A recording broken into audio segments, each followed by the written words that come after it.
Saatnya kita ikuti Market Corner bersama Tommy Arno, praktisi bisnis online. 98.5 FM Radio Indonesia. Selamat pagi Apminia, selamat pagi Indonesia. Apa kabar semuanya? Seperti biasa, setiap Senin pagi saya akan menyapa Anda dari jam 10 sampai jam 11 ini di Market Corner untuk bisa memberikan konten di awal pekan. I love Monday. Oke, tadi Rosalia mengajak Anda untuk bergabung tentu saja di WhatsApp kami di 0878 333 400 atau lewat Instagram Live Apridio Semarang. Karena siaran ini juga bisa Anda simak di Instagram Live Apridio dan juga Anda bisa menyimak live streaming kami di apridio.id atau juga Anda bisa mendownload aplikasi Apridio Semarang di Play Store handphone Anda. Kita langsung saja menyapa guru kita yang sudah ada di ujung Instagram. Ada di Kudus tepatnya. Di kota Kudus itu ada yang bilang kota Kretek, ada yang bilang juga kota Jenang. Tapi terserah apa ya. Kita langsung menyapa saja. Assalamualaikum, Coach. Apa kabar? Waalaikumsalam warahmatullahi wabarakatuh. Kabarnya dahsyat selalu Mbak Santi. Dahsyat selalu, iya. Luar biasa ya. Ini dari waktu ke waktu dengan situasi yang tentu saja semakin berwarna. Kita sudah nyaris lupa ya dengan kondisi saat ini, tetapi kita bagaimana mengisi kondisi saat ini terus memberikan value dan juga nilai-nilai yang lebih menggairahkan. Betul sekali. Mas Tom, hari ini kita mengirimkan pertanyaan, bagaimana strategi memenangkan persaingan pasar dengan digital marketing? Pertanyaan itu akan aku jawab tentu saja kalau saya sudah mahir ya dalam bisnis online saya yang saya baru saja belajar merangkak di sini. Jadi saya belajar hari Senin jam 10 dengan Mas Tom, saya aplikasikan masih dalam taraf ini. Kalau dalam bibit itu masih nanam bibitnya Mas. Mudah-mudahan cepat subur. Amin. Oke. Nah ini seperti apa strateginya? Tentu saja Anda bisa bergabung bersama kami yang punya pertanyaan sama, mungkin hal-hal juga yang pernah Anda alami dalam situasi bisnis online saat ini. Karena kita juga membuka sebuah klinik bisnis ya, tapi untuk detailnya nanti Anda bisa menghubungi Mas Tom. Untuk saat ini mungkin secara kulit-kulit saja, karena kita dibatasin oleh waktu juga. Oke, nah ini gimana nih strategi memenangkan? Semuanya maunya menang gitu ya Mas? Jadi the winner. Ya, kalau misalnya kita mau memenangkan persaingan, pastikan diri kita dulu kuat ya, kuat dan punya ilmu yang cukup untuk bisa memenangkannya seperti itu. Kalau cuman punya strategi tapi kita ternyata belum mumpuni ilmunya, ya tentunya akan ada kesusahan-kesusahan nanti kan. Nah, tapi pastinya kalau mau misalnya sama-sama menjual barang yang sama seperti itu, atau produk yang sejenis, nah untuk memenangkan persaingan yang pertama harus menjadi beda dulu, ya kan? Misalnya saya sama-sama jualan busana muslim. Nah, busana muslim punya saya ini yang membedakan apa dari yang lain gitu. Ternyata kalau secara produknya, wah susah nih dicari bedanya. Nah, berarti meningkat. Meningkatnya apa yang bisa berbeda? Cara jualannya berbeda misalnya seperti itu. Kemudian kalau cara jualannya belum nemu juga, ya packagingnya, kemasannya.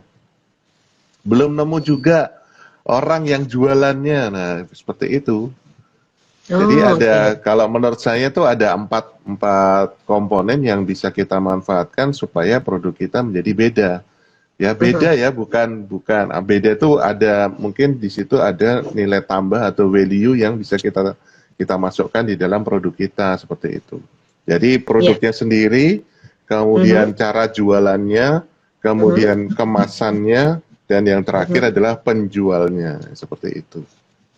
Ini penjualnya juga turut serta dalam memberikan value di produk ya Mas. Tadi kalau Bisa kita jadi. sudah tidak nemu diferensiasi dari produk, how to sell-nya juga mungkin nyari sama gitu ya, kemudian packaging-nya juga sama. Nah ini orangnya, nah apa Mas kekuatan dari penjual itu sendiri berhubungan dengan produk untuk bisa memenangkan strategi pasar ini Mas?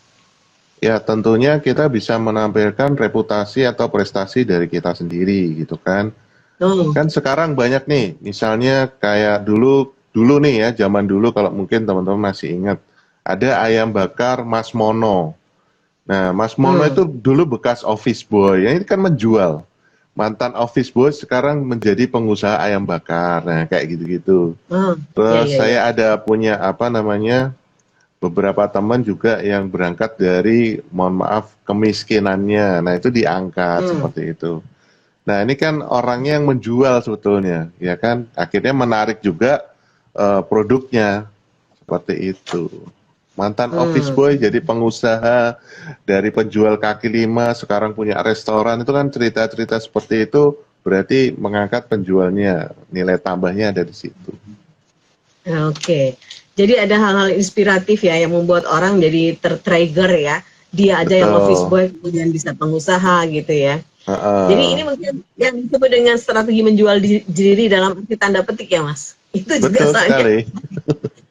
bisa menjadi sebuah sebuah senjata juga, alat juga untuk bisa memenangkan produk-produk yang kita Betul jual. sekali. Kayak saya kan mantan karyawan. Oh, Mantan karyawan terindah. mantan karyawan. Oke, jadi kunci pertama adalah kita harus mencari pembeda atau diferensiasi dari apa yang kita punya dengan produk lain, kalau itu pun Mm-mm. sama ya, dari sisi produknya, kemudian how to sell-nya, bagaimana menjualnya. Nah, Iya. ini packaging, kemudian orangnya. Nah, bagaimana menjual, Mas? Apakah masih bisa memungkinkan ada hold atau celah-celah yang different dari kita di bisnis online ini, Mas?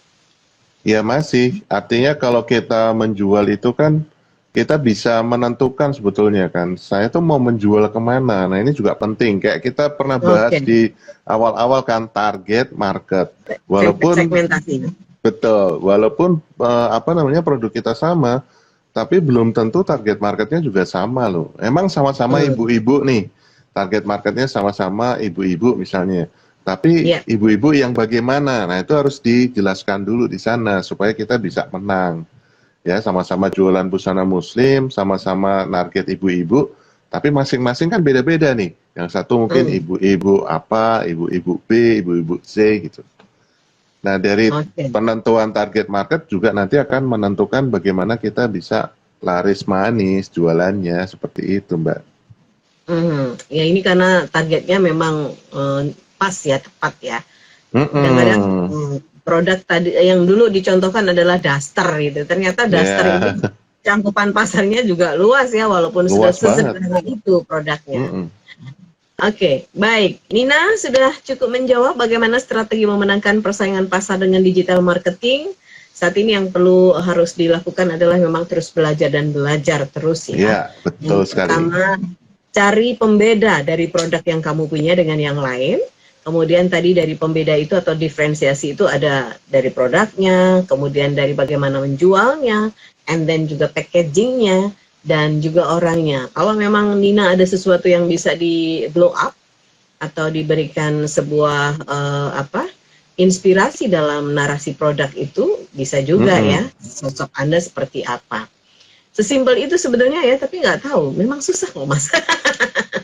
Kalau Yang sudah susah itu mantap, konsistennya, oh iya iya iya iya. Istiqomahnya itu yang susah ya. istiqomahnya Ini itu yang susah memang. benar-benar. Ini kalau sudah ketemu Coach Tommy emang selesai ya semua pertanyaan. Kalau kemarin saya juga bingung ya, bagaimana ya nanti aja deh kita bahas gitu kan. Baik. Sekarang muncul dari pertanyaan Kadafi. Selamat siang, Apridio dan juga Coach Tom. Yang ingin saya tanyakan adalah ketika semuanya melakukan jualan sama melalui online, tentu saja strategi nyaris sama, Mas. Kemudian yang dibilang adalah soal packaging. Nah, packaging itu apakah memungkinkan kita memang harus sendiri atau dengan jasa package, Mas, untuk bisa lebih profesional. Terima kasih. Thank you, Kadafi. Yang dimaksud packaging itu adalah kemasan produknya ya, bukan orang yang ngepak-ngepak itu, bukan. Orang yang ngepak-ngepak kan biasa gitu. Jadi kemasan dari produk itu sendiri artinya harus menarik kan. Misalnya kita kalau jualan yang kemarin juga pernah kita bahas kan, Mbak. Orang jualan carica gitu ya, yang buah Ya, dari apa namanya, Wonosobo ya kalau nggak salah. Wonosobo dari daerah Ah, selatan. betul. Nah, Biasanya Carica itu kan kemasannya warnanya kuning. Ini kemasan dari warna aja misalnya. Jadi kita harus bisa berbeda misalnya kita warnanya hijau atau merah sekalian gitu. Sehingga ketika orang melihat display itu kok ini Carica kok merah sendiri nih maksudnya apa gitu. Jadi kita sudah menarik perhatian dulu seperti itu. Jadi yang dimaksud kemasan atau packaging itu bukan apa orang yang ngepak-ngepaknya bukan. Ya. Ya, maksudnya kemasan dari produk itu sendiri. Jadi kita memang harus bisa melihat. Jadi sebelum kita membuat sebaiknya kita riset dulu. Jadi kita lihat punyanya orang dulu supaya itu nanti bisa kita kombinasikan bagus-bagusnya mereka kita kombinasikan menjadi satu kemasan yang bagus gitu. Ini ada sambungan. Maksud saya adalah logo dan tagline. Jadi lebih menarik dan lebih gampang dikenal orang. Ini beda lagi. Kalau logo dan tagline ini menjadi sesuatu judul ya Mas ya maksudnya ya. Betul. Nah, kalau logo sebaiknya kita serahkan sama ahlinya saja. Jadi tapi kita sudah punya bayangan. Aku kira-kira mau logonya seperti ini. Atau bisa juga pasrah bongkoan nih. Kayak saya biasanya seperti itu. Mas, aku produknya seperti ini, karakter produkku seperti ini. Tolong aku bikinin beberapa pilihan logo gitu. Nah, nanti si teman saya yang biasa ngerjain logo itu dia akan berikan konsultasi juga, berikan option gitu. Ini seperti ini, seperti ini. Nah, ketika dari beberapa pilihan itu ya kita coba pilih, kemudian disempurnakan. Itu. Nah, kalau tagline memang ya harus banyak jalan-jalan ya. Maksudnya kita memang tagline itu ada ilmunya juga. Jadi kita lihat aja di Google itu banyak sekali contoh-contoh tagline. Nah, kalau saya itu biasanya gini, menggabungkan kita ambil bagusnya gitu, terus saya gabungkan jadi satu bentuk tersendiri, satu ciri khas tersendiri. Sebenarnya itu adalah ilmu comsansin, Mbak. Comot sana sini. Comot ya. Jadi, ilmu comsansin ini. Nah, gitu. dari negeri mana gitu, Sakura atau something gitu. Katanya coba. Iya, ilmu comsansin. Jadi sebelum kita membuat, kita riset dulu, kita amati yang produk sejenis itu, oh dia seperti ini. Kita catat nih. Aku seneng nih melihat kemasan ini bagus juga. Nah, yang bagus itu kita catat apa sih yang membuat dia bagus. Kemudian lihat yang lainnya, lihat yang C, lihat yang D dan seterusnya. Nah, yang bagus-bagus ini kita kelompokkan. Kalau emang bisa dikombinasi, kita kombinasi menjadi sesuatu yang baru. Nah, kalau saya senangnya seperti itu kalau saya. Daripada menciptakan benar-benar yang baru, sementara waktu terus mengejar gitu kan. Nah, sebaiknya kita ambil yang sudah ada, kita catetin yang bagusnya, nah kita jadikan itu ciri khas baru buat kitanya seperti itu. Tinggal disesuaikan sama karakter produk kita seperti itu. Iya. Nah, untuk soal logo tadi kalau Mas Tom lebih diserahkan kepada ahlinya ya. Nah, karena mereka bisa mentafsirkan apa yang kita inginkan dengan memberikan beberapa hal yang ada dalam produk, termasuk juga karakter dan sebagainya ya. Betul. Karena mereka sudah terasa kan. Kenapa? Oke, betul. Karena ini ada filosofinya juga atau gimana sih Mas sebetulnya membuat logo itu Mas? Oh, logo itu kalau pakai filosofi ya akan semakin mahal ya kan. Kalau saya sih jujur kalau saya indahnya dulu. Ya orang itu bisa kalau dari jauh eye catching terus sama indah itu kalau saya pribadi ya. Tapi kalau misalnya teman-teman mau pakai ada filosofi segala macamnya boleh silahkan. Tapi tentunya itu akan membuat logo itu semakin mahal seperti itu. Kayak Pertamina yang begitu doang tuh berapa miliar itu. Ganti warna juga kan ada juga ya Mas ya filosofi baru. Iya. Gitu. Tapi boleh silahkan kalau ada nanti nemu jasa bikin logo yang bisa menggunakan hal seperti itu dan mungkin terjangkau, silahkan saja. Kalau saya sih yang pertama, kalau saya pemula gitu, yang penting ada logo yang agak ngantong-ngantongnya dan seperti itulah supaya duitnya ngantong dulu gitu. Ya paling filosofi gitu. Oke, itu filosofi sederhana ya dan silahkan beli maksudnya gitu ya. Silahkan masukkan uang Anda ke kantong ini. Nah, tadi estetika menjadi hal yang sangat menarik karena itu bagaimana mencuri daya tarik dulu orang jadi lihat packagingnya kok dengan logo yang agak unik atau sesuatu yang beda. Nah, mungkin itu bisa juga. Mas Davi sudah cukup menjawab ya. Kalau masih ada pertanyaan silakan saja. Bicara soal packaging ini memang gampang-gampang susah ya, Mas. Orang Betul. kadang-kadang pengennya aman terus diulet nggak bisa membelinya. Membukanya agak susah. Nah, Ya, apa betul. ada tip-tip khusus dalam sebuah packaging produk ini, Mas? Ya kalau kalau tentang kemasan sih sebaiknya konsultasi sama ahlinya, Mbak. Kalau saya nggak terlalu paham ya. Tapi Ya. yang jelas adalah itu tadi, kita melihat produknya orang gitu mungkin atau kompetitor kita, kok dia bisa bagus gitu ya. Nah itu bagusnya dia tuh dicatat aja, bagusnya di bagian mana sih? Oh, penamaannya, kemudian warnanya, kemudian desainnya. Ya. Nah, seperti itu kan sebetulnya kita bisa nyontek gitu loh, ya bisa nyontek atau tadi dikombinasi tadi. Jadi kita melihat jangan cuma satu kompetitor, tetapi banyak gitu ya. Jadi sehingga kita wawasannya jadi bertambah juga. Dan kemudian setelah kita melihat si kemasan tersebut, kalau bisa kita juga melihat bahwa oh dengan kemasan seperti itu dia laris nih. Banyak Ya. orang yang beli gitu. Terus ya kita coba beli, terus rasakan juga. Paling tidak, oh kualitas produknya seperti ini. Udah kualitasnya bagus, kemasannya bagus, makanya jadi laris, jadi banyak orang beli. Nah setelah kita lihat itu, terus kita coba cek nih kan biasanya di sosial media pasti ada dong. Minimal ada Instagramnya. Nah, cara dia promosi gimana? Nah, itu loh, itu dicatat-catat dulu. Jadi sebaiknya sebelum kita membuat sesuatu itu ada data-data dulu. Oh, seperti ini ya. Kalau mau jualan dasar tuh gini.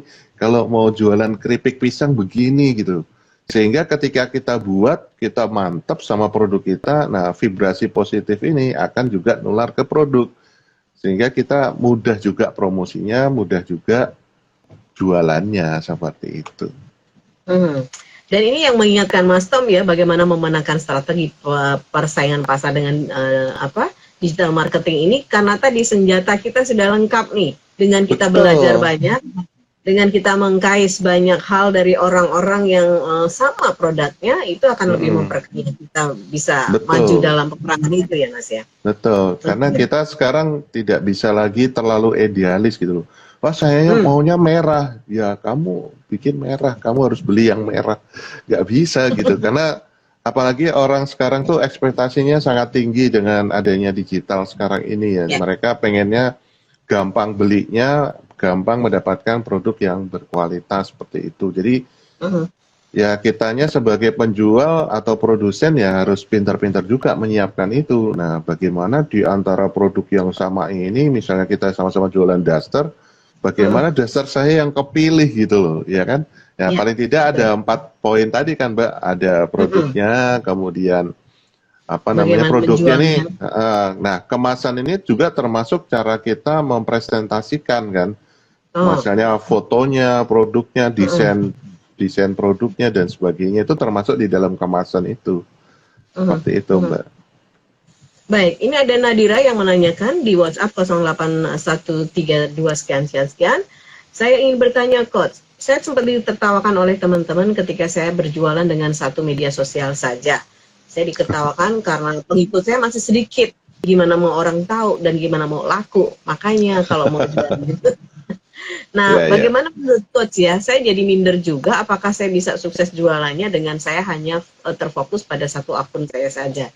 Facebook. Oh, dia sebut sudah menggunakan Facebook. Sangat Nadira.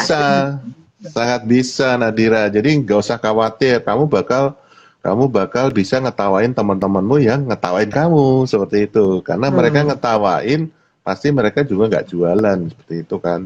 Saya sendiri walaupun pengikutnya banyak ya, Mas. Iya, walaupun pengikutnya gitu. banyak.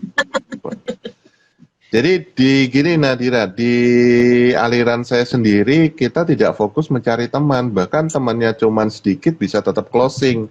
Nah kalau pakai Facebook, pastikan Facebooknya itu settingannya publik semua, sehingga orang yang belum menjadi teman kita itu bisa lihat akunnya kita, bisa lihat postingannya kita, seperti itu. Kemudian banyak sekali tips dan triknya yang harus dilakukan di sana. Salah satunya rajin posting gitu kan.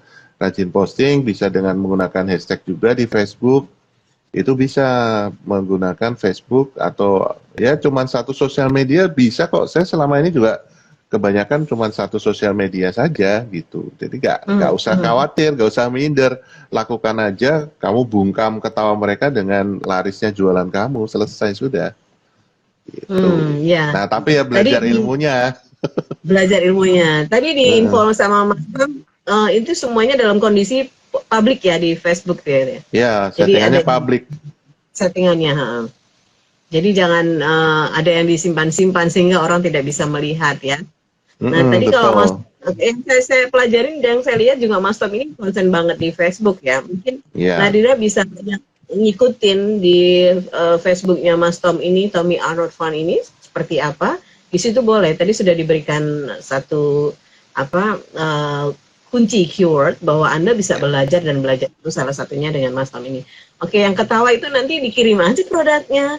Ini sebagai ucapan terima kasih sudah memberikan semangat gitu ya kepada saya untuk menjadi orang sukses. Iya, jadi semangat, jangan minder gitu. Jadi forgive and forget lah gitu ya. Oke, thank you Nadira. Baik, Mas Tom, ini memang banyak orang ya yang terinfluence untuk tergoda menggunakan semua media massa agar produknya ini tersampaikan dengan segera ke banyak massa. Padahal ini hal-hal yang cukup merepotkan juga jika kita tidak konsisten untuk mengoperasikan sosmed itu ya Mas ya. Ya itu karena semua orang saat ini tuh pengen cepat Mbak, pengen cepat. Jadi semua hal dia lakukan, termasuk akhirnya bikin Facebook pun banyak, kemudian bikin Instagram banyak dan seterusnya. Jadi karena mindset biar cepat laris, biar cepat laku, jadi akhirnya mereka brutal gitu. Sementara mungkin di masing-masing di masing-masing media tadi banyak yang tidak teroptimasi dengan baik. Itu sebenarnya cuman buang-buang tenaga sih kalau menurut saya gitu. Jadi buat apa kita punya banyak akun sosial media untuk jualan tapi nggak ngerti cara optimasinya gitu. Jadi bukan akunnya yang banyak seharusnya sih kalau menurut saya ya.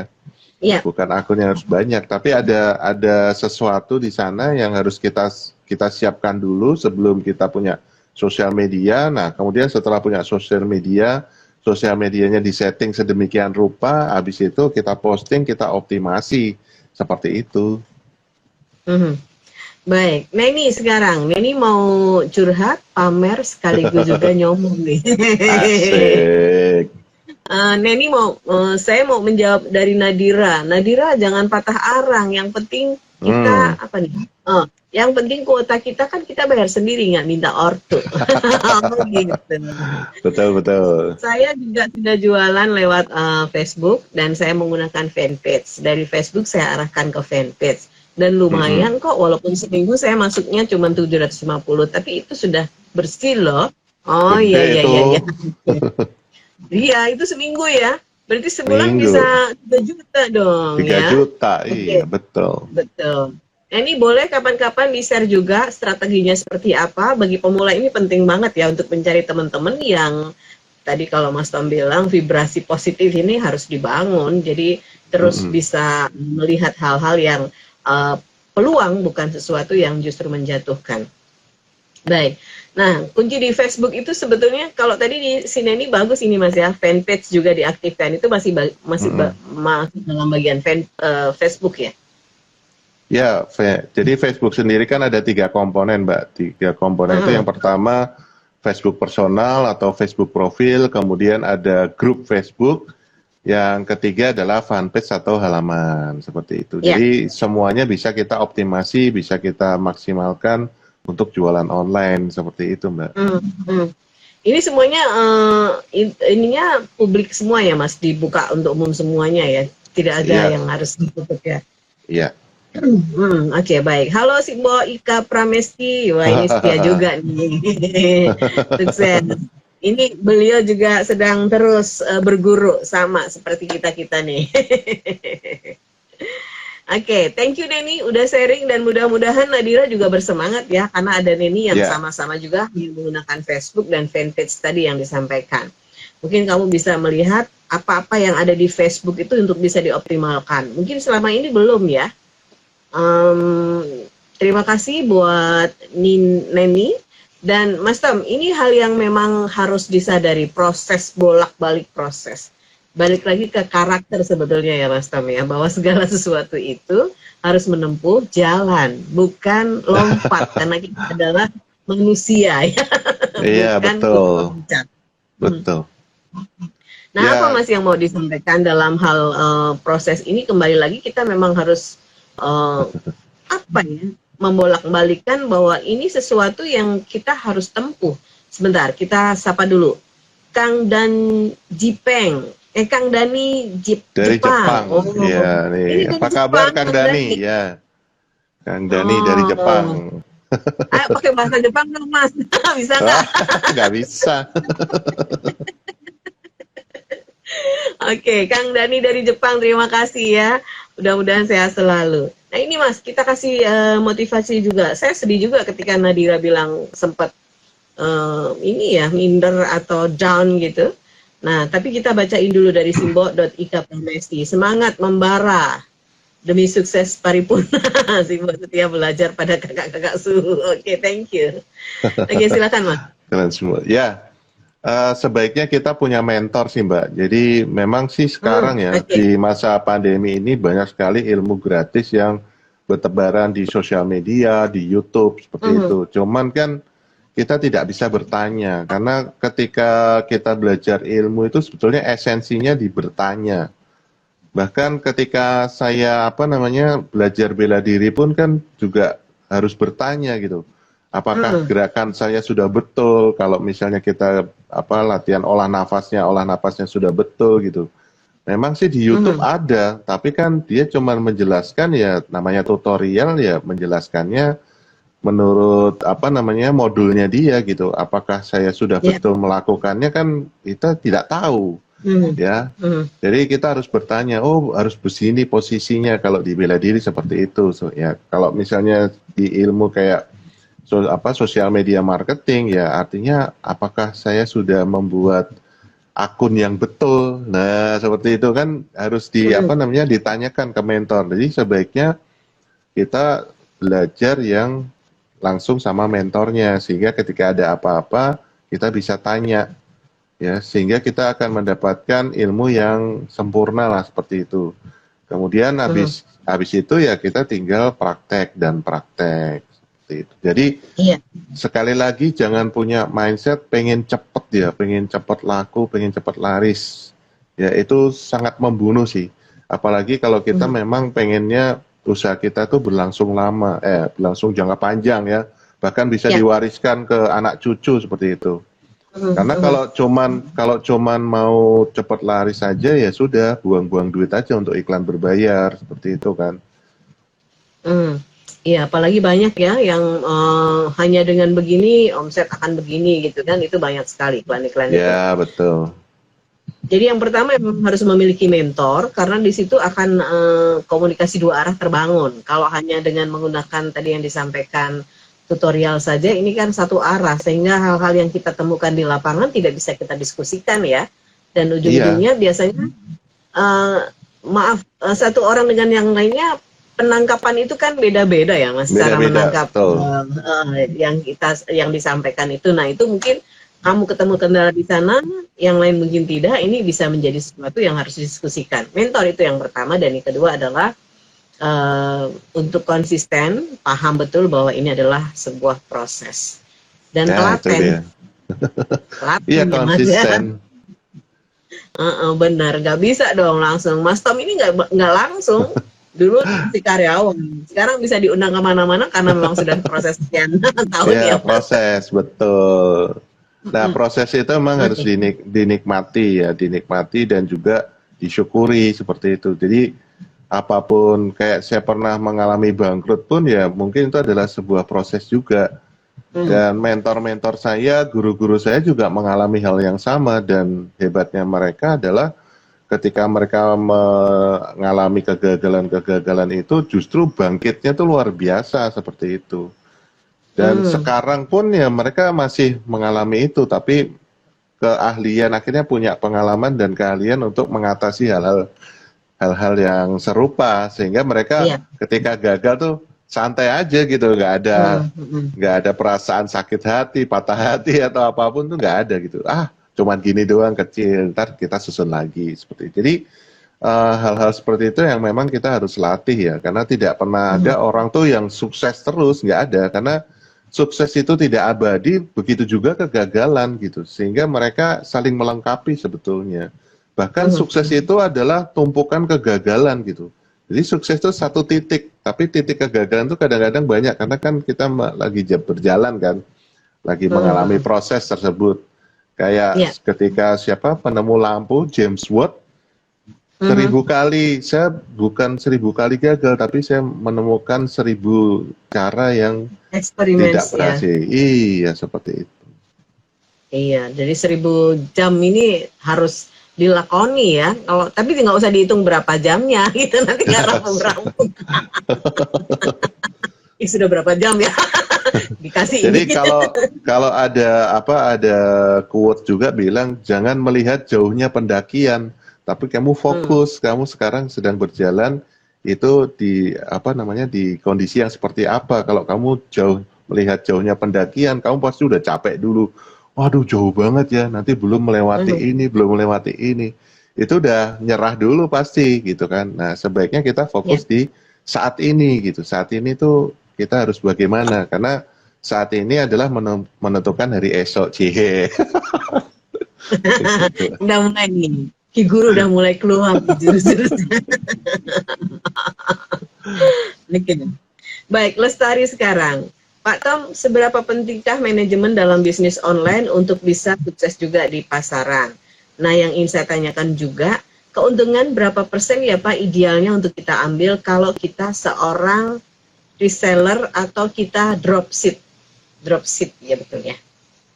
Oke, nah ini manajemen yang dimaksud manajemen apa dulu nih, kan banyak ya.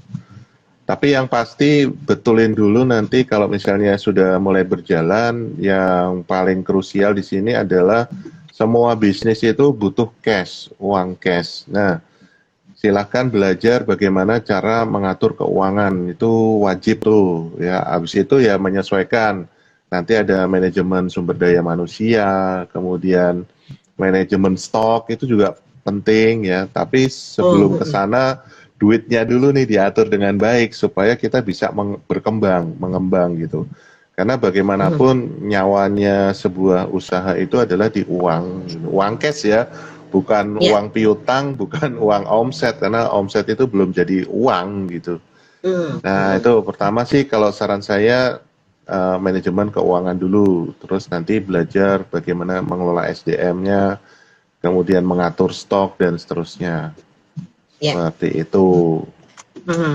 Terus dan yang kedua, yang persentase pengambilan keuntungan kalau seorang reseller dalam dropship. Kalau reseller saya kira biasanya ada aturannya ya Mas? Nggak tahu ya? Iya, udah ada aturannya sih. Kalau kita sebagai reseller atau dropship kan sudah ditentukan seharga kulaan sekian, harga jualnya sekian. Jadi kita tidak bisa mengatur sih. Jadi kita mengikuti aturan yang sudah ditetapkan sama supplier atau produsennya, seperti itu. Iya. Dan itu diharapkan oleh pemilik produk atau produsen itu kan tidak merusak pasar ya sebetulnya ketika ada harga-harga yang disampaikan itu. Nah, kalau Mbak Lestari mau keuntungan yang lebih banyak, berarti secara volumenya ya atau kuantitasnya ya yang sering banyak menjual sehingga Anda mungkin lebih banyak keuntungan di situ. Iya, kalau seperti itu kalau reseller sama dropship sih. Salah satunya pengen cepat untung Mas sehingga ngambil untungnya besar. Ini bahaya juga sebetulnya ya ketika kita melihat sesuatu yang ada peluang mumpung orang butuh gitu. Tapi gimana, bisa Mas? Juga seperti ini Mbak. Saya ada beberapa, saya kan juga reseller gitu kan. Karena saya memang bukan produsen. Ada beberapa produk yang saya up harganya sendiri gitu. Jadi di atas harga jualnya mereka. Ya memang loh kamu kan harga jualnya misalnya 25 kok kamu jadi 40 gitu. Tapi karena saya yakin Hmm. bisa jual di harga 40, apalagi emang kualitas produknya bagus ya sebenarnya Hmm. laku-laku aja 40 gitu. Nah, ini Hmm. memang bisa di apa namanya didukung sama performance. Nah, kalau saya kan memang yang biasa tampil kan saya gitu kan. Nah, Iya, orang melihat sayanya sih sebetulnya, wah ini pasti kalau yang dijual Tommy pasti bagus nih, nah, kayak gitu. bagus. Nah, makanya saya Oke. berani tuh di beberapa produk memang walaupun saya ngambilnya sebagai reseller, ya saya dinaikin aja harganya gitu. Mhm. Itu tidak atau tapi ada sebuah kesepakatan atau gimana sih Mas? Diserahkan lagi ya kepada resellernya itu ya, Selama oleh produsennya? Kalau yang nggak boleh itu kan menjual di harga pasarnya, misalnya harganya 25, kita jualnya 20, itu kan nggak boleh. Oh Kalau iya iya iya misalnya iya. kita jualnya justru lebih mahal kan, ya silakan aja yang selama itu laku nggak ada masalah gitu kan. Iya, betul. Malah mungkin bisa membantu ya produknya besoknya, oh ternyata Pak Tommy Iya, bisa 40. Gue ternyata ngelemparnya kerendahan ya, kan gitu ya. iya kadang-kadang produsen kan akhirnya gitu loh, Mas itu kamu jual segitu laku, laku nih catatannya gitu kan. Hmm. Apa aku naikin ya Mhm. terserah gue. Secara tidak langsung ya mengangkat harkat Iya, nilai dari produk itu sendiri. ya Oke, kalau mungkin bisa jual mahal kenapa jual murah gitu loh Mbak. betul betul. Dan kembali lagi ya dilihat seperti apa kualitas produk itu. Kalau Mas Tom Ya, tadi balik-balik, saya akan menekankan kepada Anda ada 4 hal yang memang harus diperhatikan dari produk itu sendiri yang terpenting karena kita menjual produk. Dan berikutnya adalah how to sell, bagaimana Anda menjualnya ini juga ternyata punya nilai. Dan mm-mm. kemudian packaging. Packaging ini penting, ini selain menjadi kadang-kadang ya dalamnya harganya mahal tapi packagingnya sederhana jadi orang agak masa sih apa bener sih itu harga mahal gitu ya. Nah ini juga Iya, penting sekali untuk diperhatikan.